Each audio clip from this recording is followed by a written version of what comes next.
Masih bersama dengan Senila Irda, saudara Anda kembali menyaksikan live update. Kita ke informasi lain, Wakapolda Jambi Brigjen Pol Yudawan Roswinarso meninjau langsung lokasi kecelakaan bus SPN Polda Jambi yang ditabrak oleh truk pengangkut kayu pada Selasa pagi, di mana dalam kecelakaan ini dikabarkan satu orang siswa seba SPN Polda Jambi bernama Denis Yonas yang juga berasal dari Papua meninggal akibat kecelakaan ini. Informasinya ada sebanyak 22 siswa dan satu sopir yang ada di dalam bus tersebut.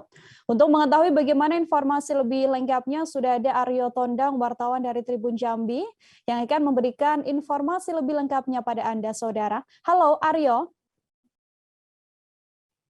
Ya, halo, selamat sore.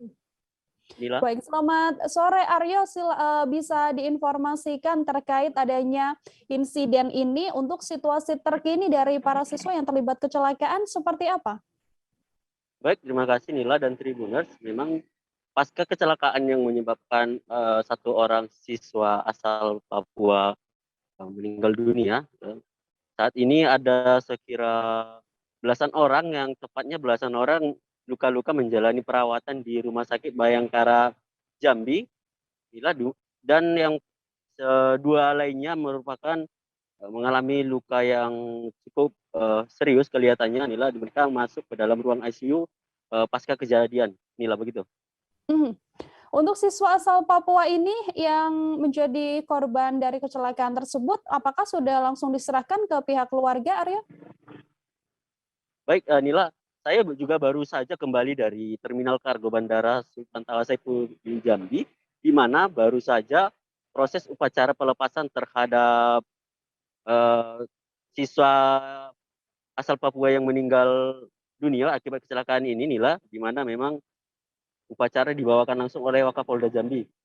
Dan ini perlu informasikan, Nila, jenazah langsung diantarkan oleh Kapolda Jambi bersama dengan satu orang kakak asuhnya ke Kabupaten Biak, Papua, menggunakan pesawat Lion Air yang baru saja berangkat begitu. Namun yang suasana cukup haru, cukup terasa pada saat prosesi upacara, Nila, di mana sesaat sebelum upacara cuaca cukup terik, namun saat upacara mulai suasana haru berubah.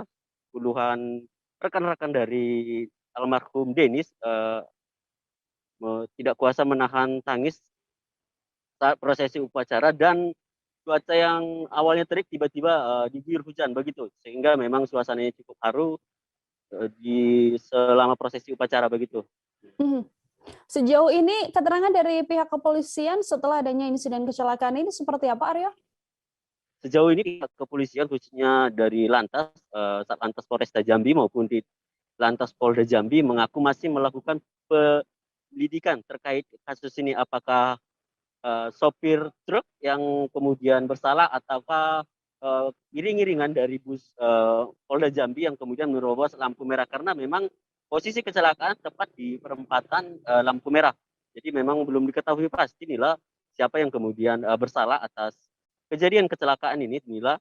Mereka masih melakukan olah TKP hingga saat ini, begitu, Nila. Dari pihak kepolisian, siapa saja yang kemudian sudah dimintai keterangan, Aryo? Informasi terakhir, Nila, saat ini seorang sopir truk sudah diamankan informasinya, Nila, namun itu masih kita konfirmasi ulang lagi. Sementara untuk seluruh siswa yang berada di dalam bus berikut dengan sopirnya masih menjalani perawatan di Rumah Sakit Bayangkara, begitu, Nila. Oke, terima kasih banyak Aryo Tondang, wartawan Tribun Jambi atas informasinya. Selamat bertugas kembali, Aryo. Yep. Jangan lupa subscribe, share, komen, dan like ya.